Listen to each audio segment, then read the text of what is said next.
Hi friends, welcome to కారంపూడి'sVlog. ఈరోజు మనము సాఫ్ట్గా ఉండేటువంటి పన్నీర్ మన ఇంట్లో ఎలా చేసుకోవాలో, ఎంత ఈజీగా చేసుకోవచ్చో చూపించేస్తుంది మీ శ్రీదేవి. ముందుగా నా ఛానల్ చూసేవాళ్ళు గుర్తుపెట్టుకుని సబ్స్క్రైబ్ చేసుకోండి.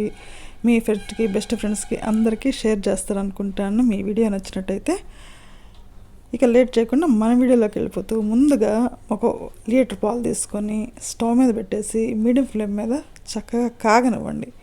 కాగిన తర్వాత మన ఇంట్లో నిమ్మకాయ చెక్క ఉంటే నిమ్మకాయ చెక్కలు 2 పిండండి. లేదనుకోండి 1 స్పూన్ వైట్ వెనిగర్ వేయండి. వేస్తే ఎలా వచ్చిందో చూసారు కదా, గడ్డలుగా వస్తుందండి. మీకు ఒకవేళ గడ్డలు రాలేదనుకోండి, ఇంకొంచెం వెనిగర్ కానీ నిమ్మకాయ చెక్క కానీ లైట్గా పిండండి. పిండితే చక్కగా గడ్డలుగా విరిగిపోతాయి మన పాలు.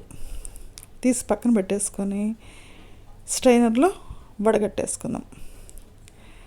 చల్లారిన తర్వాత ఒక పల్చటి క్లాత్ తీసుకొని దాంట్లో వడగట్టినటువంటి పాలు గడ్డలు ఉన్నాయి కదా, ఆ పాల గడ్డల్ని వేసేసి చక్కగా పిండండి చేతితోటి వీలైనంత వరకు.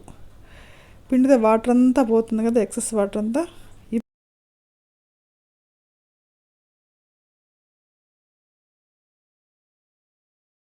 క్లాత్ని ఓపెన్ చేసి చక్కగా రౌండ్గా అడ్జస్ట్ చేయండి. అడ్జస్ట్ చేసిన తర్వాత క్లాత్ 4 సైడ్స్ ఫోల్డ్ చేసేసి దీన్ని చిల్లుల గిన్నెలో కానీ చిల్లుల ప్లేట్ కానీ ఏదైనా సరే చిల్లు ఉండే దాంట్లో పెట్టేసేసి క్లాత్ని ఆ గిన్నె ఒక ప్లేట్లో పెట్టండి. లేకపోతే మనకి వాటర్ అంతా కింద పడిపోతూ ఉంటుంది. ఇలా ప్లేట్లో పెట్టిన తర్వాత ఈ పన్నీరు క్లాత్ ఉంది కదా, దాని మీద బరువు పెట్టాలండి. బరువు పెడితేనే గడ్డగా వస్తుంది. నేనైతే మన ఇంట్లో చిన్న రోల్ ఉంటుంది కదా, ఆ రోల్ తీసి పెట్టేస్తాను.